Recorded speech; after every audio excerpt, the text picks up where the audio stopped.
Pertemuan ke-9, transformasi geometri 2 dan 3 dimensi.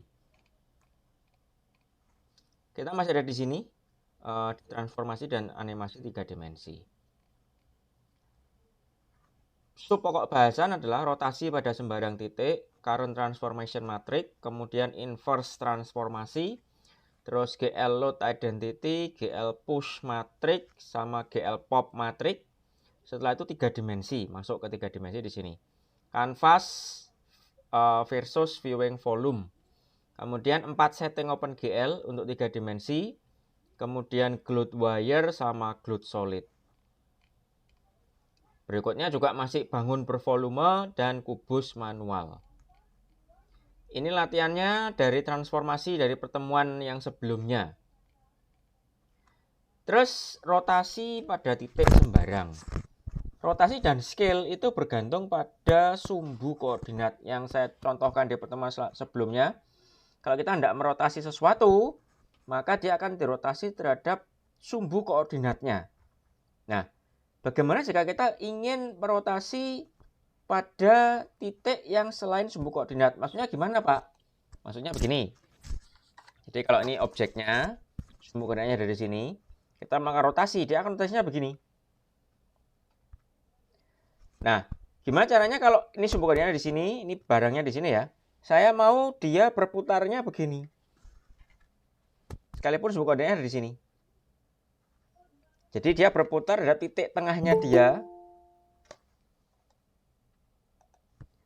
Berputar terhadap titik tengahnya dia dan bukan terhadap sumbu koordinat.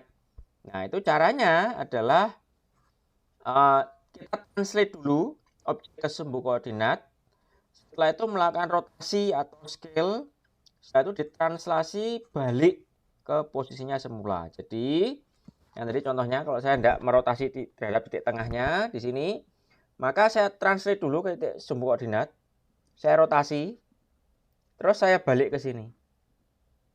Nah, maka nanti seolah-olah dia akan berotasi di titiknya dia sendiri. Padahal tidak. Padahal karena rotasi itu di sumbu koordinat kita lakukan dengan cara itu tadi.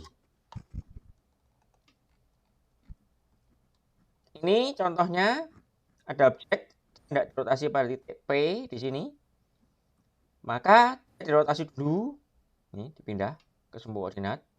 Setelah itu dia ditranslate di sumbu koordinat, setelah itu dirotasi. Setelah dirotasi diberikan lagi ke titik P tadi. Cara perhitungan matriks transformasinya adalah dia ditranslate minus PF. Ini minus PF. Setelah itu dirotasi. Setelah itu ditranslate balik ke PF. Saya tunjukkan sekarang ini ada kotak di sebelah sini, dia akan dirotasi tengahnya dia. Nih, saya create new project, glued project. Saya kasih week 9A. Next, finish.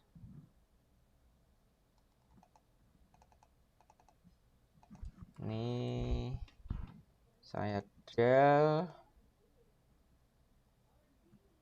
panggil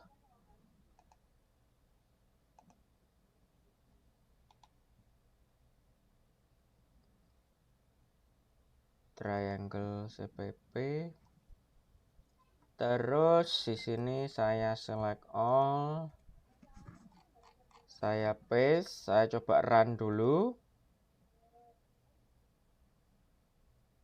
Oke. Terus saya modifikasi glue orthonya. Saya kasih 8, 8, 8, 8. Ininya GL polygon. Juga segi 4.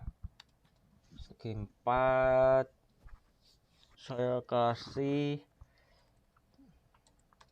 2,2, 3,2, 3,3.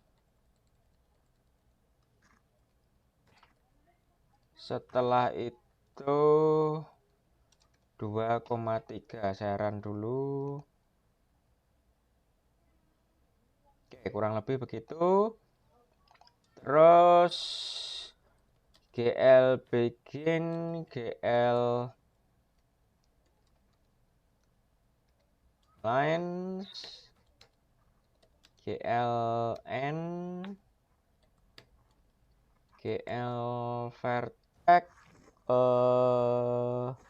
pakai yang 2D saja, kirinya minus 10, 0, terus kanannya 10, 0, terus berikutnya 0, minus 10, terus 0,10. Heran. Oke, kurang lebih begini. Nah, kalau saya translate normal, nih, GL translate sebesar 45 derajat terhadap sumbu Z, maka hasilnya akan seperti ini. Ups. Oh, kebanyakan satu.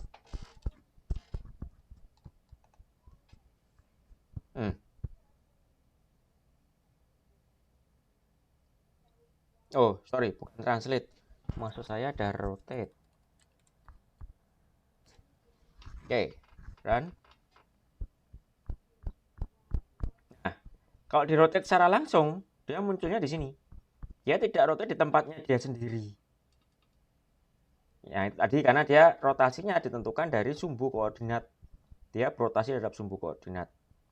Nah, makanya tadi caranya adalah ditranslate dulu. Translate, jangan pakai D, pakai F. Titik tengahnya dia adalah 2,5, 2,5. Negatif. Karena ditarik ke kiri dan ke bawah. Setelah itu dikembalikan ke positif 2,5, 2,5. Saya run. Oh ya, kurang satu argumennya, sumbu Z-nya. 0,0. Run. Ya, sekarang rotasinya di sini. Sesuai dengan yang saya minta, rotasi titik tengahnya dari objek tersebut. Oke, adakah pertanyaan?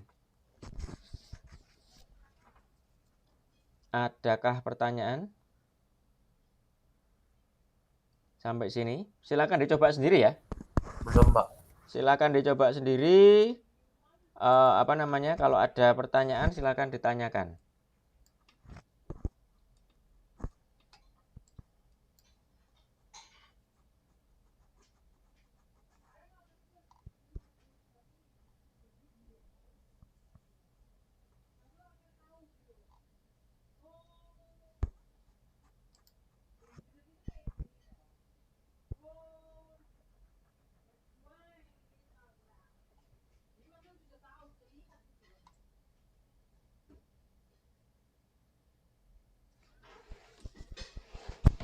Oke, kalau sudah saya lanjutkan.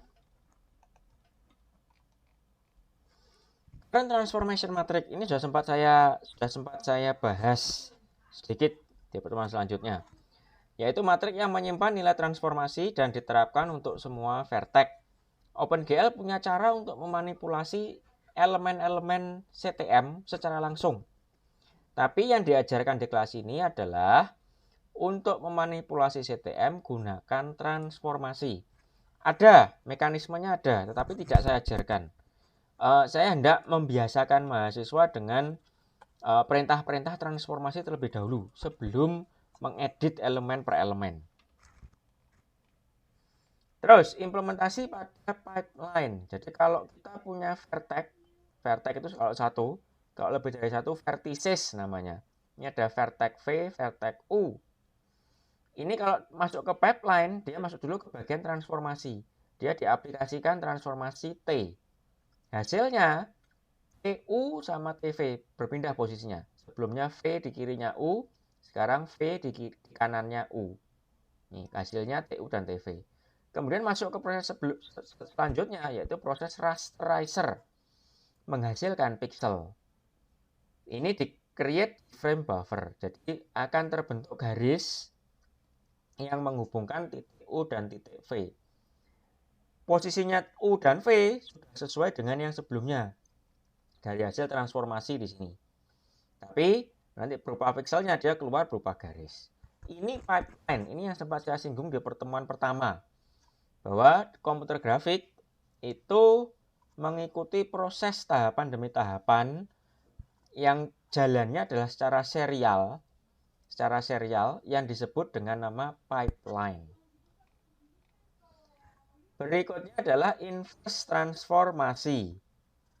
Tiap transformasi itu nilai CTM itu pasti berubah. Perubahan ini berpengaruh ke semua vertex di bawahnya.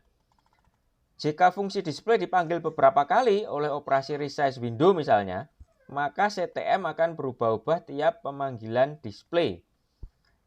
Jadi saya contohkan dulu, saya run dulu di sini.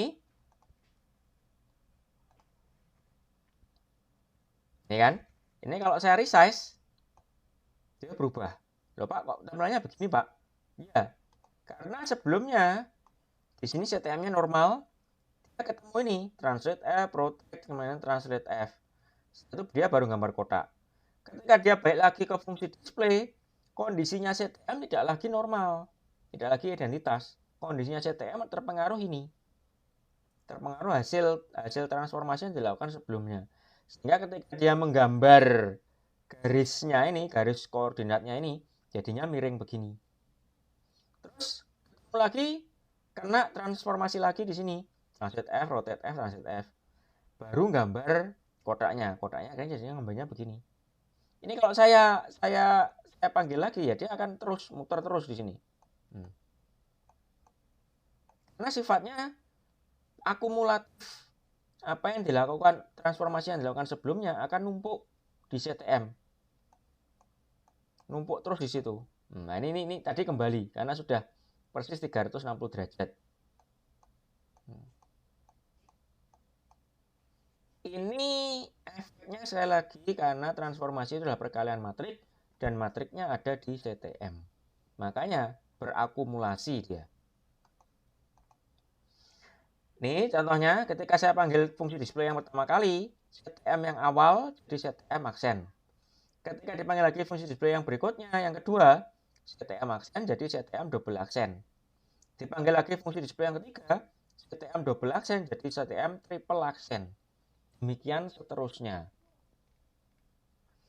Nah, untuk mengembalikan nilai CTM ke nilai sebelumnya itu perlu kita balik transformasinya atau yang saya sebut sebagai inverse transformasi. Caranya gimana? Kalau kita melakukan translate positif, maka inverse-nya adalah translate negatif. Kalau kita melakukan translate negatif, inverse-nya adalah translate positif. Demikian juga untuk rotate. Positif jadi negatif, negatif jadi positif. Untuk scale itu jadi sepernya. Scale M jadi scale seper M. Apa Pak ini maksudnya? Contohkan dulu yang sederhana dulu. Ini saya tutup dulu. Terus saya running lagi di sini. Ini kan, dia sebelumnya tergambar di sini, tapi dia sekarang munculnya di sumbu koordinat. Kalau saya panggil fungsi display-nya, dia akan bergeser terus ke kiri bawah sampai hilang dia nanti. Nah, untuk mengembalikan di sini, maka setelah kita lakukan transformasi, kita gambar sesuatu, maka kita balik di bawahnya, yaitu GL translate sebaliknya, yaitu 2,5, 2,5. Dari mana Pak angka ini ketemu? Ininya kan negatif. Kalau negatif di sininya jadi positif. Ininya negatif, ini jadi positif. Kalau 0 tidak perlu dilakukan apa-apa, 0. Saya run. Nih kan? Saya perbesar, dia tidak mengalami akumulasi. Dia tidak mengalami akumulasi. Ya, dia akan gambarnya seperti ini. Karena sudah di inverse di sini. Gimana Pak kalau ada beberapa proses transformasi seperti ini? Kita perlu inverse satu persatu sesuai dengan urutannya. Nih. Saya contohkan, ini saya aktifkan. Ingat, karena bacanya dari bawah, kita juga harus dari bawah. Ini saya copy. Saya taruh di sini. Ini karena sebelumnya 45, sekarang minus 45. Sebelumnya positif, sekarang minus. Saya run. Oke, ini. Tuh, masih. Bentar. Berarti harus di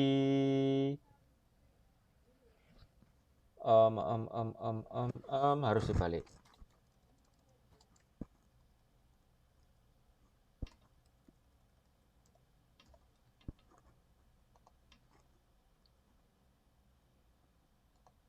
Ya. Nih. Jadi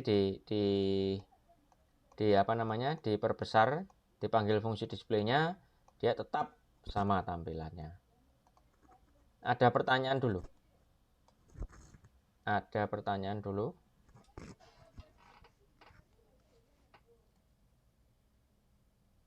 Ada pertanyaan dulu.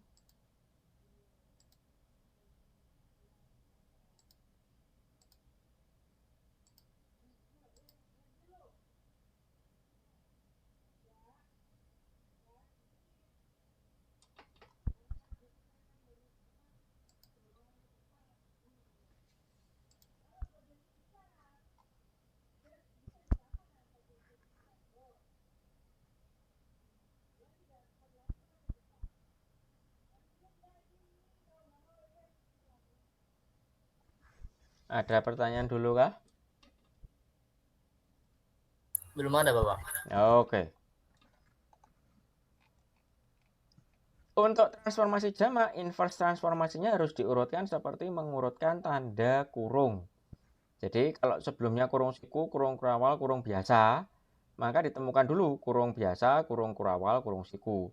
Kalau formatnya berbeda, kurung biasa, kurung siku, kurung kurawal, paling dalam kurung kurawal, maka kurung kurawal dulu, kurung siku, kurung biasa. Nih, sama seperti ini. Nih, di sini yang minus ketemu dengan yang positif. Yang rotate ketemu rotate negatif. Yang di sini rotate translate positif ketemu dengan translate negatif. Itu saya contohkan. Latihannya sama seperti ini, cuman bikin inverse transformasinya di bawah supaya ketika dia di resize dia tidak berubah. Saya lompati berikutnya, GL load identity. Ini adalah cara kedua. Jadi menginverse transformasi itu ada beberapa cara. Tadi cara yang pertama memanipulasi CTM, mengembalikan nilai CTM itu adalah yang pertama dengan inverse transformasi. Yang kedua adalah dengan memanggil fungsi namanya GL load identity. Yaitu begini ceritanya. Pada awal program dijalankan, CTM itu adalah matrik identitas. Menetralisir CTM berarti juga mengidentitaskan matrik CTM. Jadi matrik CTM-nya dibalik jadi matrik identitas. Memberi nilai identitas pada CTM dapat dilakukan dengan menggunakan perintah GLLoad identity. Ini saya contohkan. Ini saya tutup. Paling atas saya panggil. Nih. Di bawahnya GL point size, saya panggil GLLoad identity. Ini saya matikan ya. Ini saya matikan di sininya. Ini saya tutup dulu aplikasinya, terus saya run lagi. Nih. Saya resize, tidak ada masalah. Dipanggil fungsi displaynya beberapa kali pun tidak ada masalah. Kenapa Pak kok bisa begitu? Karena Ketika pertama kali jalan masuk dia load identity, nggak masalah karena CTM pertamanya awal-awal juga identitas. Dia menggambar sumbu koordinat, terus melakukan transformasi, dia gambar kotak. Setelah itu keluar. Ketika dia dipanggil lagi dengan nilai CTM yang sudah berubah, dia masuk ke sini, ketemu perintah GL identity, maka CTM-nya dikembalikan ke nilai semula, yaitu matrik identitas. Kalau sudah kembali ke matrik semula ya sudah normal lagi, dia gambar di sumbu koordinat ini, dua sumbu koordinat, dia biasa saja. Sampai sini ada pertanyaan kah? Sampai sini ada pertanyaan kah?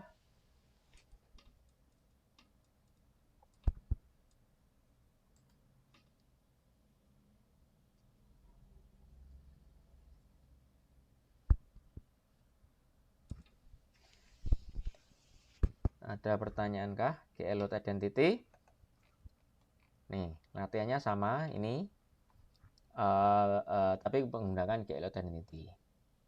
Loh Pak, ini kok lebih gampang Pak pakai GL load identity? Ya, apa namanya?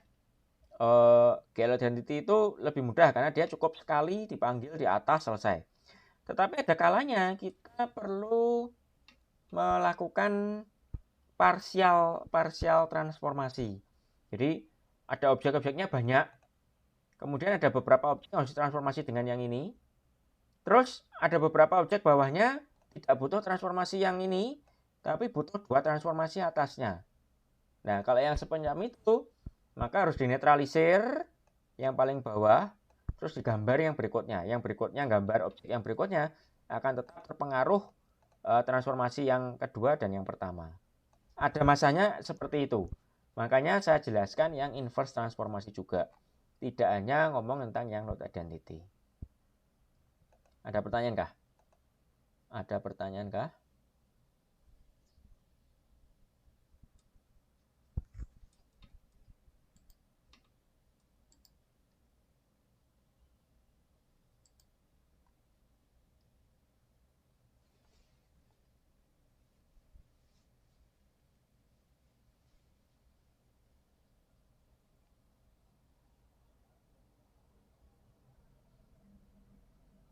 Oke. Kalau sudah saya teruskan. Terus CTM stack. OpenGL itu menyimpan CTM dalam bentuk stack. Ukuran stack untuk GL model view, yaitu yang tempat kita melakukan transformasi, itu minimum 32 elemen, 32 item. Bergantung pada implementasi hardware. Hardware-nya, VGA card-nya, kemampuannya seberapa. Tapi minimum 32. Nah, karena dia berupa stack, maka ada operasi push sama pop. Ingat operasi-operasi stack di pelajaran struktur data. Nah, di sini untuk push dan pop perintahnya adalah GL push matrix sama GL pop matrix. Untuk push matrix dia menduplikasi elemen teratas stack dan meletakkannya pada top elemen. Jadi push itu dia tidak butuh meng-create sesuatu terus dimasukkan ke stack, tidak. Push matrix di sini di-copy. Hasil kopiannya diletakkan jadi top. Kalau pop itu dia menghapus elemen top, kemudian menjadikan elemen di bawahnya menjadi elemen top. Ini mirip seperti stack biasa. Operasi pop ini persis seperti operasi stack biasa. Yang push ini yang sedikit berbeda dibanding stack biasa. Kalau stack biasa kan push itu kita harus membuat objeknya dulu. Setelah itu kita push, kita masukkan ke stack. Kalau push matrix tidak, dia diduplikasi. Nah, ceritanya kalau kita menggunakan ini, kita menerapkan perintah-perintah ini, kita bisa memanfaatkan ini untuk menetralisir nilai CTM. Caranya apa? Nih, GL load identity-nya saya tutup. Terus di bagian awal saya panggil, saya push. Dia kan di sini kondisinya CTM masih identitas. Saya panggil GL push matrix. Kalau sudah selesai, kalau sudah paling bawah saya panggil GL pop matrix. Saya tutup tetepan ininya. Inverse transformasi, saya tutup load identity. Saya run. Nih. Kalau saya resize, tidak ada masalah. Karena di sini di push, matriknya ada 2 sekarang. Sama-sama identitas. Matrik paling bawah identitas, matrik atas, paling atas juga identitas. Setelah itu ketemu perintah-perintah transformasi, matrik paling atas dimodifikasi. Berubah nilainya baru digambar. Setelah menggambar, dia di pop. Kalau sudah di pop, matrik yang tadi yang dimodifikasi tadi dibuang. Sekarang matrik teratasnya cuma satu tadi adalah matrik identitas. Ada pertanyaan sampai sini? Ada pertanyaankah sampai sini? Belum, Mbak. Oke, saya lanjutkan. Ini latihannya. Terus ngomong sekarang tentang 3 dimensi. Sebelumnya kalau kita membuat aplikasi OpenGL yang 2 dimensi, kita itu bekerja di kanvas. Jadi ibaratnya ada bidang gambar, tempat pelukis menggambar. Nah, itu kalau 2 dimensi, namanya kanvas atau viewing rectangle. Kalau 3 dimensi, namanya adalah box atau viewing volume. Jadi, ini ada box di sini, ada kotak di sini. Objek-objek yang ada di dalam box ini, itulah yang akan ditampilkan. Dia akan menggambar kanvasnya di sini. Nah, objek-objeknya itu akan digambarkan di kanvasnya sini. Jadi misalkan ada titik X, Y, Z yang ada di sini. Dia akan diproyeksikan, ditarik ke sini di bidang gambarnya. Yaitu pada posisi Z sama dengan 0. Ini X, Y, dan Z. Oh ya, by the way, kalau kita bekerja di mode sebelumnya, di mode 2 dimensi, itu sebenarnya nilai Z-nya tetap ada, yaitu dikasih nilai Z sama dengan 0. Jadi kalau sebelumnya saya kasih misalkan ini, GL vertex 2F 2,2. Ini sebenarnya nilai Z-nya ada, ditambahi sendiri sama OpenGL, yaitu nilai Z-nya adalah 0. Karena memang OpenGL bekerjanya di 3 dimensi. Secara default 3 dimensi. Kalau kita mendefinisikan yang 2 dimensi itu sebenarnya versi mudahnya. Versi kompletnya adalah yang 3 dimensi. Oke. Nah, balik lagi ke viewing volume di sini. Ini contohnya ada kotak viewing volumenya dibuat kubus dengan panjang sisinya ada 2. Maka kalau ada objek di dalamnya, ini objek bola, objek segitiga, maka akan digambar di projection plane. Ini ada gambar lingkaran, ada gambar segitiga. Kalau ada segi 4 di sini, tapi dia ada di luarnya viewing volume, maka dia akan di clip out atau di clip atau dibuang, dipotong. Karena dia tidak ada di dalam viewing volumenya dia. Nah, untuk mendeklarasikan viewing volume, kita pakai perintah namanya GL ortho dengan 6 buah argumen. Left, right, bottom, top, near, far. Jadi ujung paling depan itu adalah left, bottom, minus, near. Terus ujung paling atas adalah right, top, minus, far. Ini contohnya di sini. Karena sumbunya, sumbu X positif ke kanan, sumbu Z positif ke atas, sumbu Y positif ke atas, sumbu Z positif ke depan. Jadi sumbu Z-nya kalau ke sana itu negatif. Kalau Z-nya ke depan positif. Semakin masuk ke bidang gambar itu negatif. Nah, di sini kebetulan kotaknya di sini di area negatif, makanya disebut minus near. Nih, minus near di sini. Ini minus far, sama-sama minus karena dia dalam contoh kasus yang ini dia ada di baliknya bidang X dan Y. Nah, Pak kok rasanya mirip Pak? Saya kok rasanya pernah dengar GL ortho. Ya, yang sebelumnya ketika kita bikin 2 dimensi itu perintahnya adalah glue ortho 2D. Untuk 3 dimensi perintahnya adalah GL ortho. Nih, saya tunjukkan. Ini kan. Kalau 2 dimensi, glue ortho 2D dengan 4 argumen. Kalau 3 dimensi diganti menjadi GL ortho dengan 6 argumen. Sampai sini dulu ada pertanyaan? Sampai sini dulu ada pertanyaan? Sampai sini dulu ada pertanyaan kah? Belum ada, Bapak. Oke, lanjut. Nah, untuk kita membuat sebuah aplikasi dari yang 2 dimensi jadi 3 dimensi, ini ada 5 langkah yang harus dituruti. Saya tunjukkan satu persatu. Sekarang yang pertama dulu saya tunjukkan. Gunakan GL Ortho bukan Glue Ortho. Maka yang kita lakukan adalah kita ubah. Ini saya tutup. Saya ganti GL Ortho. Saya kasih left-nya saya kasih -5.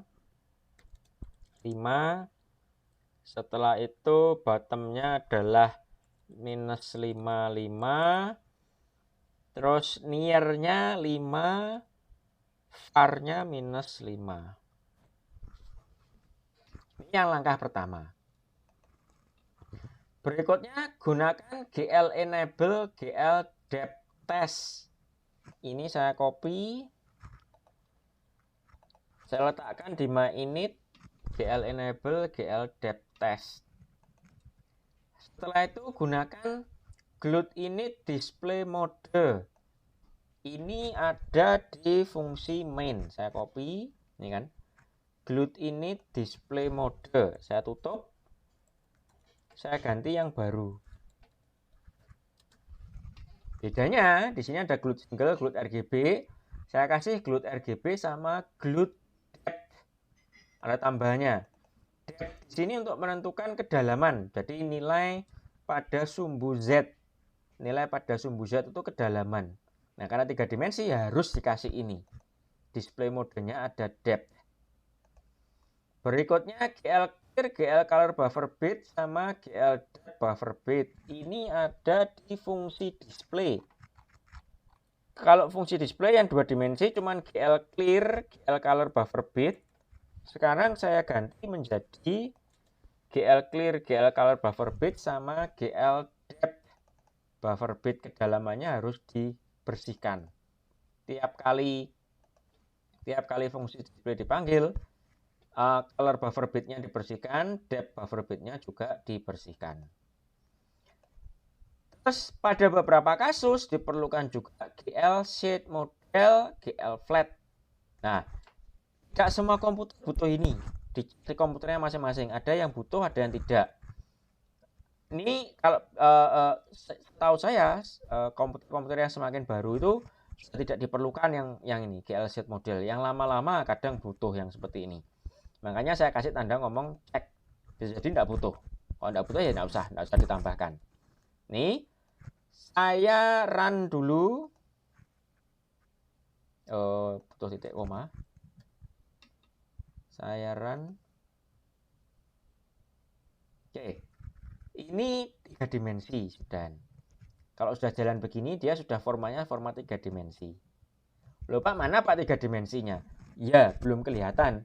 Karena apa yang kita gambar di sini masih 2 dimensi semua. Sebentar lagi akan saya tunjukkan caranya membuat yang 3 dimensi. Sementara lakukan dulu, coba dulu tempatnya masing-masing, lakukan ini di aplikasinya. Karena nanti demo 3 dimensi. Jadi programnya yang dari demo 2, dari demo UTS itu harus dimodifikasi dengan menambahkan perintah-perintah ini. Coba dulu, tunggu. Kalau ada pertanyaan, bertanyalah.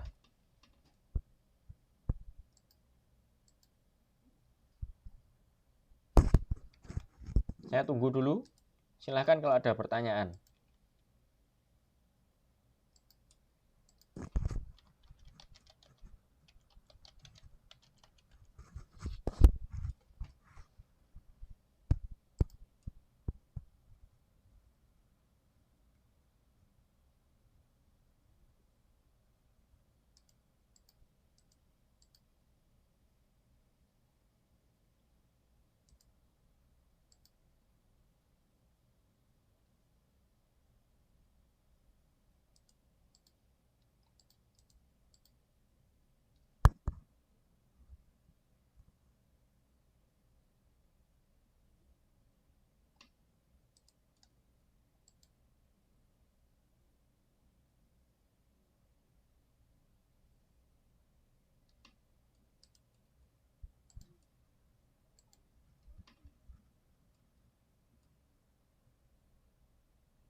Oke, adakah pertanyaan?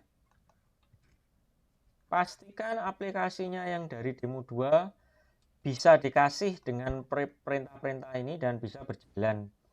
Sama, hasilnya harusnya sama kayak begini. Kalau ada error, tanyakan. Kalau ada error, tanyakan. Ada pertanyaan? Ada pertanyaan kah?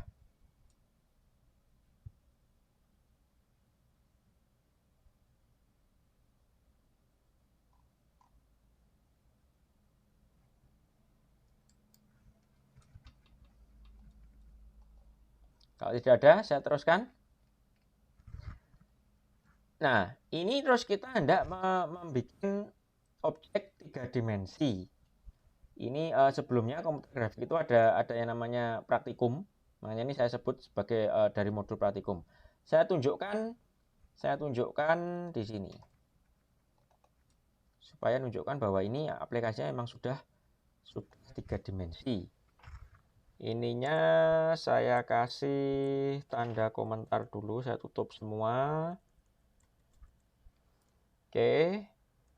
Push matrixnya tidak ada masalah. Di sini saya kasih push matrixnya saya tutup juga aja.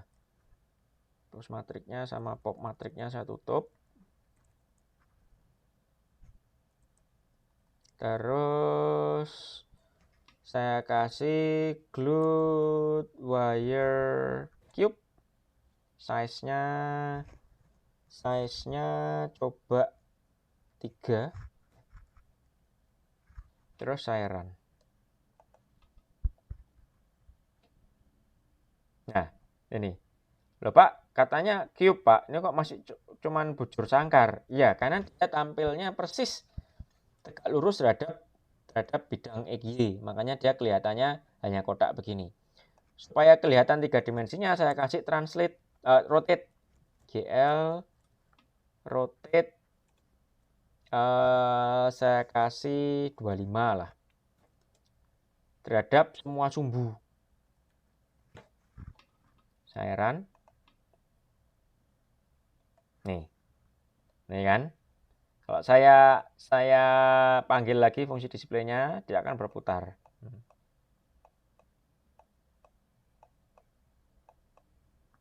Karena memang objeknya sudah 3 dimensi di sini.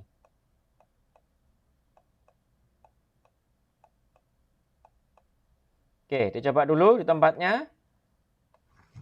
Kalau ada pertanyaan, silakan bertanya.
Oke, ada pertanyaan kah? Ada pertanyaan kah? Belum ada, Bapak. Oke, saya lanjutkan lagi. Ini contoh tadi, saya panggil pakai glued wire cube. Ini adalah objek-objek wireframe bawaannya glued. Wireframe itu adalah objek rangka. Jadi dia ini kan rangkanya dari cube. Nah, selain cube ada beberapa bawaan. Ada glued wire teapot, argumennya size. Sphere itu bola. Terus cone itu kerucut. Terus ada lagi tetrahedron, nanti bisa dicoba. Sama oktahedron. Nah, saya tunjukkan dulu yang teapot. Glue wire teapot, size-nya saya kasih 3 juga. Saya ini tutup dulu yang sebelumnya. Terus saya run. Nih, teapot. Poci teh. Kenapa Pak kok teapot, Pak? Ya, ceritanya dulu awal-awal ketika munculnya komputer grafik, para peneliti itu butuh objek 3 dimensi yang bisa diacu, yang bisa digunakan untuk percobaan kalau mereka lagi bikin algoritma komputer grafik. Nah, ceritanya ada salah satu peneliti dari Utah, University of Utah, dia mendigitalkan nilai-nilai vertex dari poci teh punyanya dia. Teapot sekalipun tidak persis 100% sama, tapi sebagian besarnya sama. Dan ini sama dia didistribusikan secara free. Akhirnya banyak orang download itu, pakai itu sebagai acuan. Makanya sampai sekarang teapot ini populer. Gambar teapot di sini. Nah, cuman kalau untuk kebutuhan sekarang, rasa teapot itu tidak terlalu kompleks, butuh yang lebih kompleks atau butuh yang model yang lain. Makanya ketika Blender di demo 1 itu kalau kalian perhatikan, Blender itu punya objeknya sendiri, yaitu gambar kepala kera, monkey, kepala kera. Itu jadi simbolnya dia, tempat uji coba objek. Nah, kalau yang awal-awal itu pakai ini, pakai teapot. Terus masih ada yang lain, silakan dicoba sendiri. Ini ada cone, ada tetrahedron, sama oktahedron. Nah, yang berikutnya, ini contohnya, ini latihannya ya. Ini ada kubus, di dalamnya tetrahedron. Tetrahedronnya ada di dalam. Nah, selain yang wireframe, ada juga objek solid, objek yang tertutup, yang tidak hanya kerangkanya saja. Ada solid cube, solid teapot, solid sphere, dan seterusnya. Saya tunjukkan. Saya kasih solid teapot. Saya run. Nah, ini teapot. Loh Pak, tapi kok kelihatannya flat Pak? Iya, dia kelihatannya flat. Kelihatannya kok semua flat? Iya Pak. Iya, karena kita belum menerapkan pencahayaan. Nanti beberapa minggu depan akan saya terangkan tentang namanya pencahayaan shading. Nanti dia akan kelihatan bagian mana yang lebih dekat dari kita, dari pengamat, bagian mana yang lebih jauh dari pengamat. Tapi ini sebenarnya 3 dimensi ya. Nah, karena shadingnya belum aktif, kelihatannya dia masih flat begini. Nah, ini daftarnya. Ada solid cube, solid teapot, solid sphere, solid cone, solid tetrahedron, sama solid oktahedron. Ada yang pertanyaan? Ini silakan bertanya. Aden Rahmat Nur Alamsyah.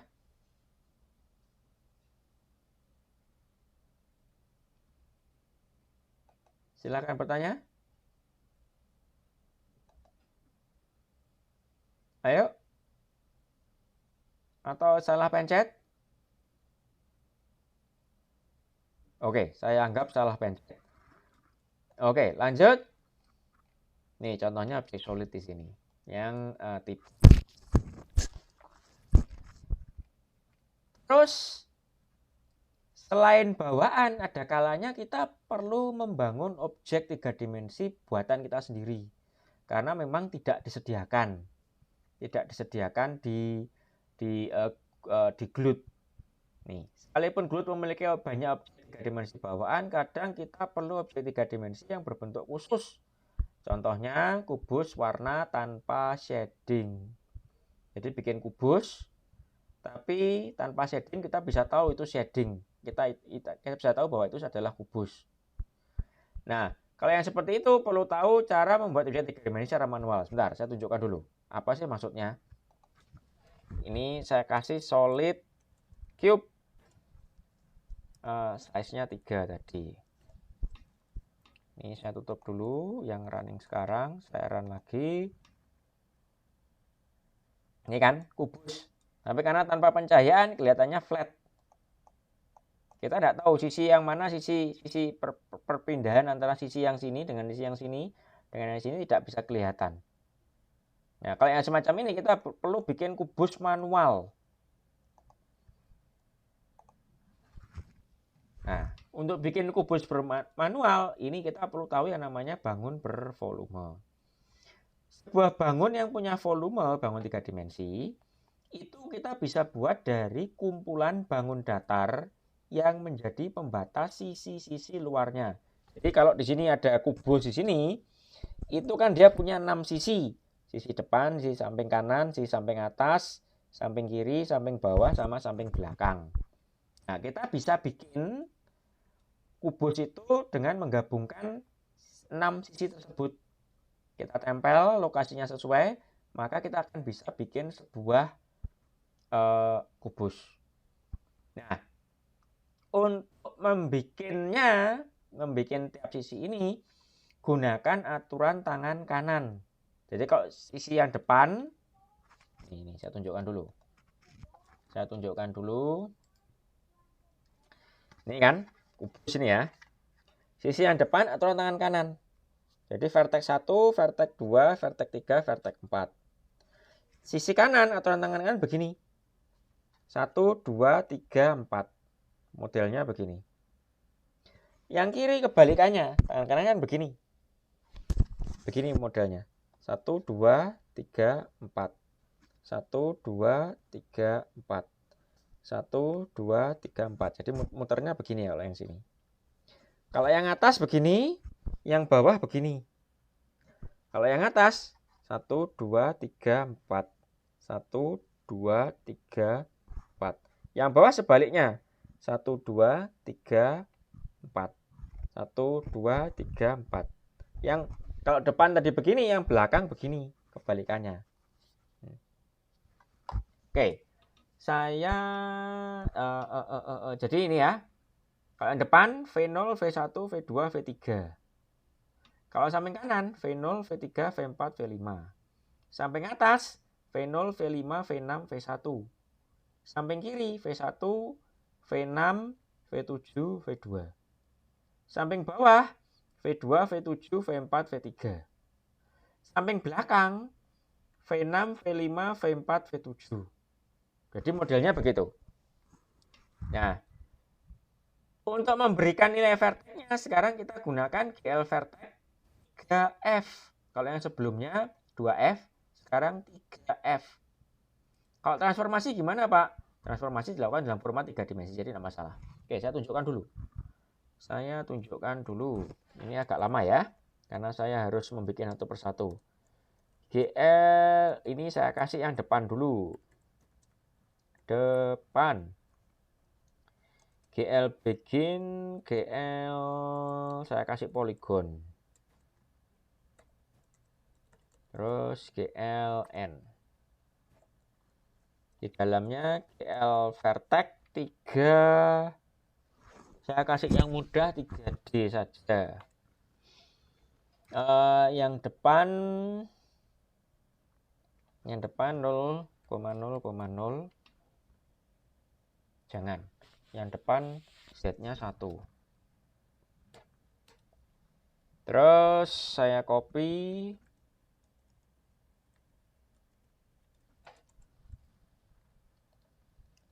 Dia berpindah ke kanan 1, ke atas 1, terus balik 1.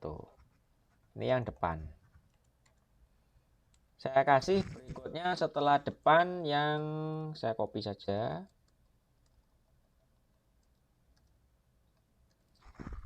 Saya kasih yang belakang.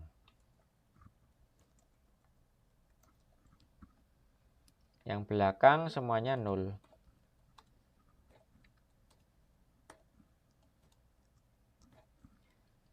Mulai dari sini 00 ke atas 01, 10, 10. Saya run dulu. Oh ya, supaya berbeda saya kasih GL color 3F. Saya kasih warna yang berbeda. 100. Saya run dulu. Nih. Ini depan dan belakangnya. Loh, kok jadi warna merah semua, Pak? Ya, saya belum memasukkan di sini. Ini saya kasih GL color 3F. Warnanya awal adalah biru.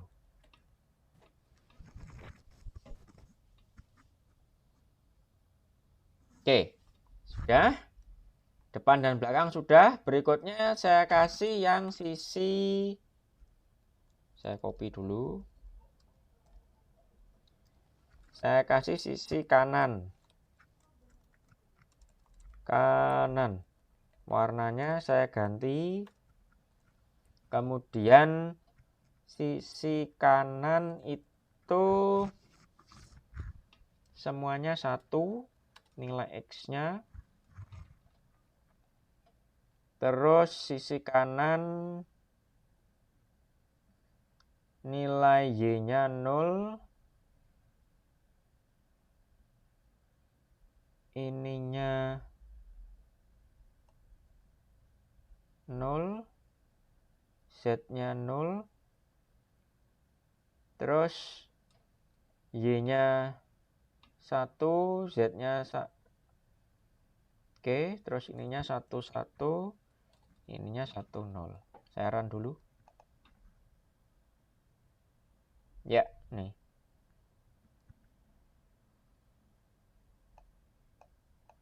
Ini kan.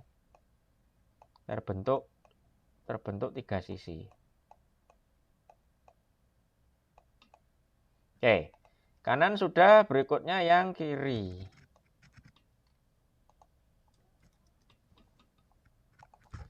Yang kiri. Kalau yang kiri semuanya ini 0.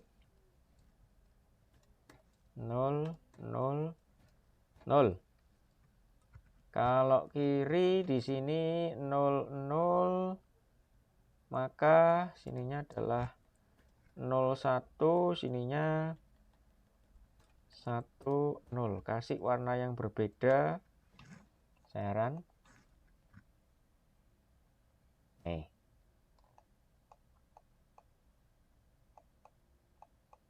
Tinggal sisi atas dan sisi bawah.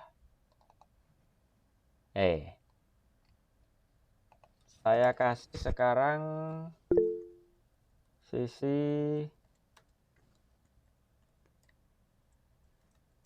atas. Bentar, ada pertanyaan kah? Ya, silahkan. Aden Rahmat Nur Alamsyah.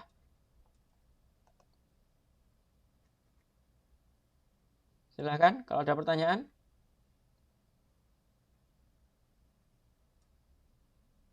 Ya, silahkan.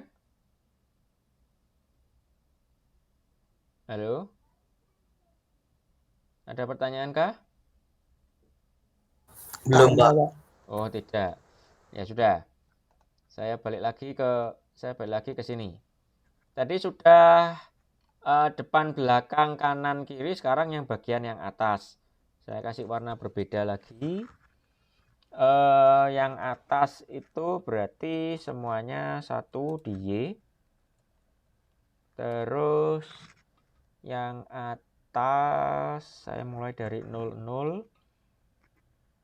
Setelah itu ininya 01, 11, 10. Ini atas. Berikutnya yang, saya run dulu supaya kelihatan. Nih. Ini bawahnya masih lubang bawahnya. Tuh. Atasnya masih salah berarti. Ini masih cuman separuh. Oh ya, di sini. 0, 0, 0, ininya 1 berarti. Saya run, sebentar, salah. Saya run.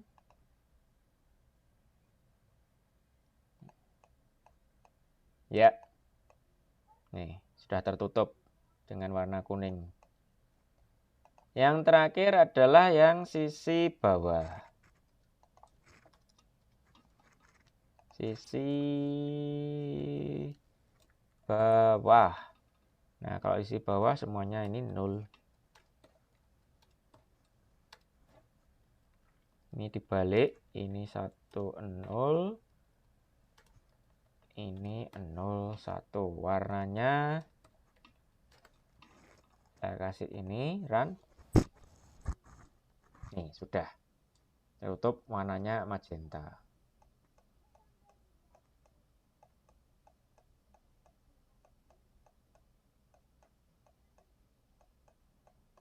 Oke. Ini objeknya. Ada pertanyaan sampai sini? Beginilah caranya membuat objek 3 dimensi satu persatu, titik demi titik. Jadi satu kubus ada 6 GL begin. Karena ada 6 sisi di situ. Di sini. Ada pertanyaan kah? Ada pertanyaan kah? Nggak ada, Pak. Oke. Saya teruskan. Nih kubus warna tadi. Nah, untuk latihan bikin yang persegi panjang tapi warna. Nah, kalau persegi panjang berarti nilai titik-titik koordinatnya tidak lagi antara 0 dan 1. Ada beberapa yang nanti 2, tergantung nilainya yang mana. Yang persegi panjangnya itu memanjang kemana? Ke sumbu E kah? Memanjang ke sumbu Y kah? Atau memanjang ke sumbu Z? Terus demo 3. Sebelum demo 3 saya dulu rangkuman. Rotasi pada 9 titik dapat dilakukan dengan bantuan transformasi jamak.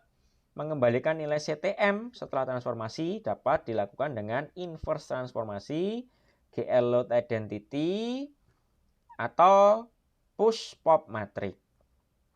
Terus perpindahan ke 3 dimensi memerlukan beberapa perubahan setting program. Glut memiliki beberapa objek 3 dimensi bawaan siap pakai. Oke, sekarang demo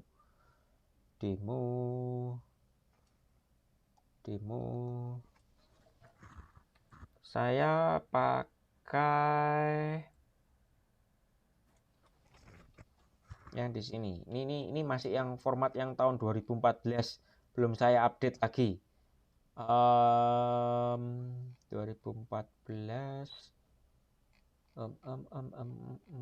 mana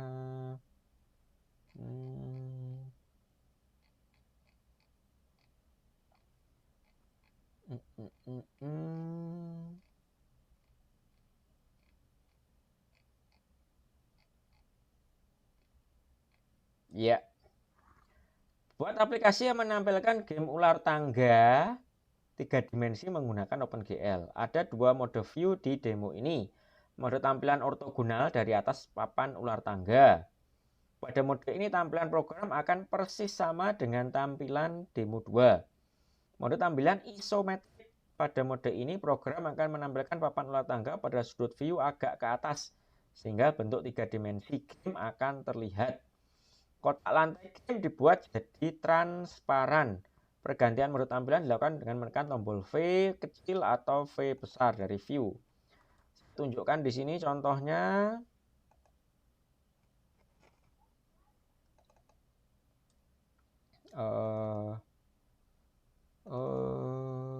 Ular tangga 2. Nah, ini mode biasa. Ini mode biasa. Kita perbesar dulu supaya lebih jelas. Oke, ini mode biasa. Kalau saya tekan tombol V, dia jadi mode tampilan 3 dimensi. Nih.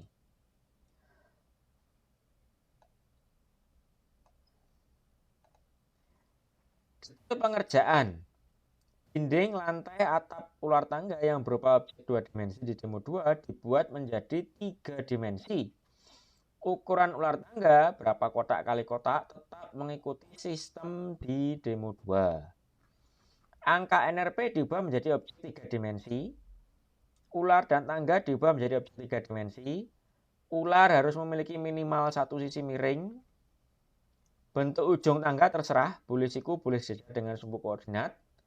Ular tidak boleh hasil transformasi ini, nanti akan saya edit. Ini akan saya edit.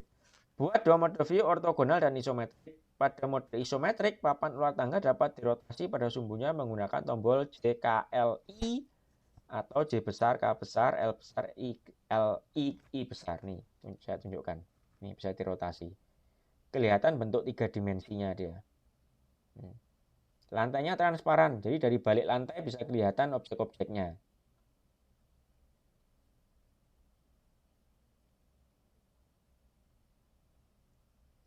Ini I ke atas rotasinya.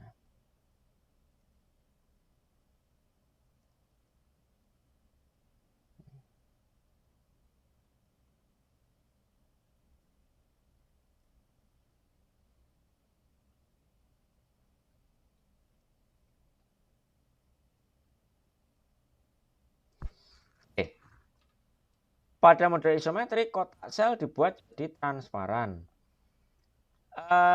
Buat sebuah objek observer. Nih, ada player 1, player 2, sekarang ada objek observer kerucut di sini.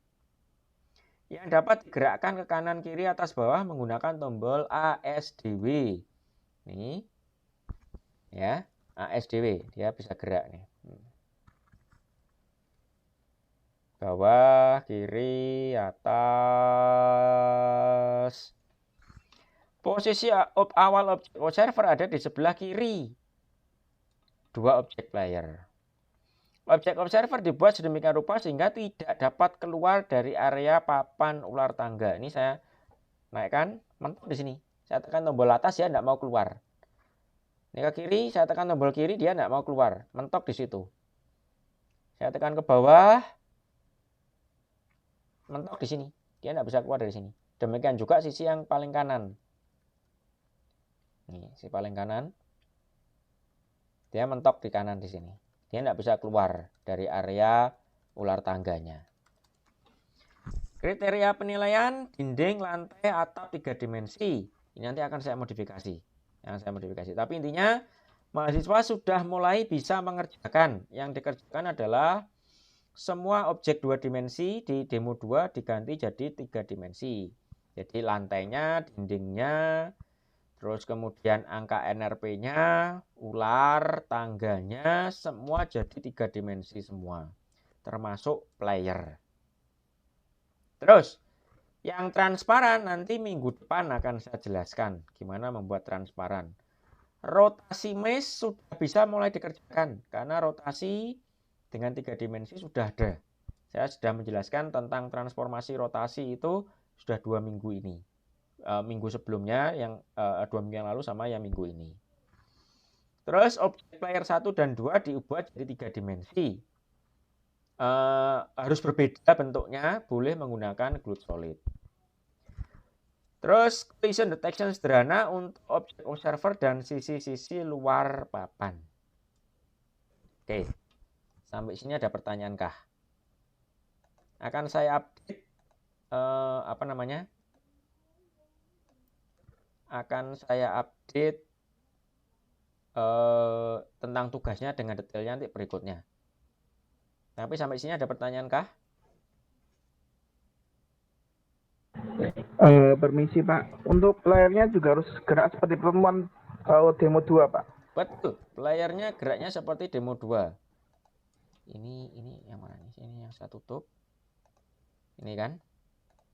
Saya tekan tombol spasi. Ini gerak di sini. Spasi gerak di sini.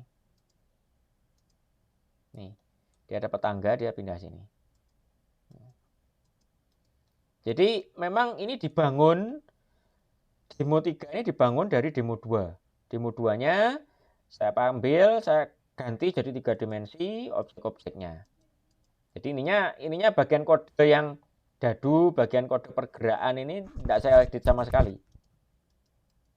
Tinggal objek layernya yang saya ganti, saya jadi 3 dimensi. Sudah, ikuti yang sebelumnya. Oke, ada lagi pertanyaan?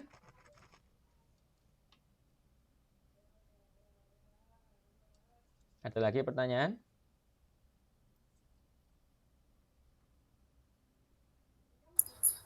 Izin bertanya, Pak. Ya. Itu kan awalnya kan 2 dimensi, Pak. Nah, supaya tiba-tiba jadi 3 dimensi itu apa ditimpa itu, Pak? Ini tadi yang saya penjelasannya di kuliah saya barusan. Jadi lakukan perubahan dulu aplikasinya ini. Ini harus diikuti dulu. Lakukan. Setelah itu perintah-perintah untuk menggambar objek-objekmu, baik itu lantai, baik itu dinding, baik itu tulisan angka NRP, baik itu player, diubah semua jadi 3 dimensi. Terus tangga, ular, itu diubah semua jadi 3 dimensi.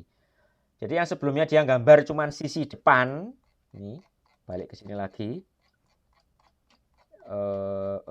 Dia menggambar sisi depannya saja.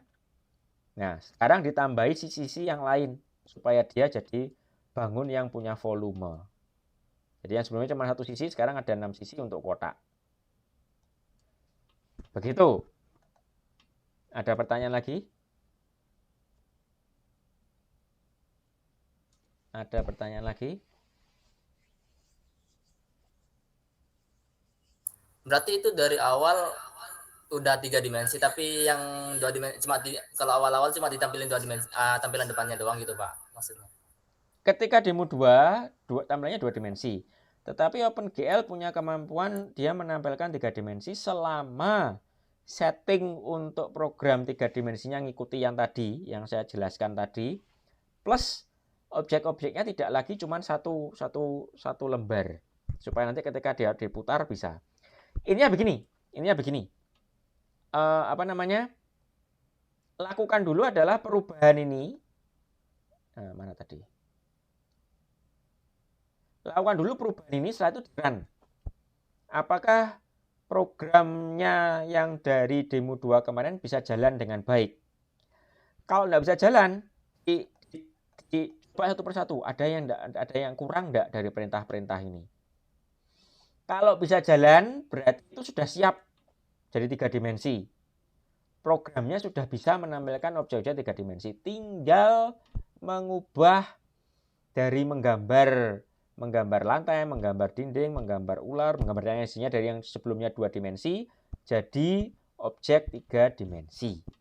Itu langkahnya. Ini dulu tapi yang harus dilakukan. Kalau ini tidak dilakukan, tidak bisa nanti.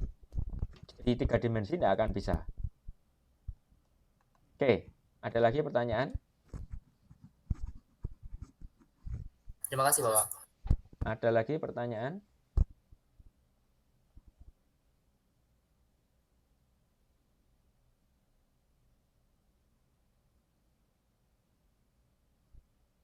Ada lagi kah pertanyaan?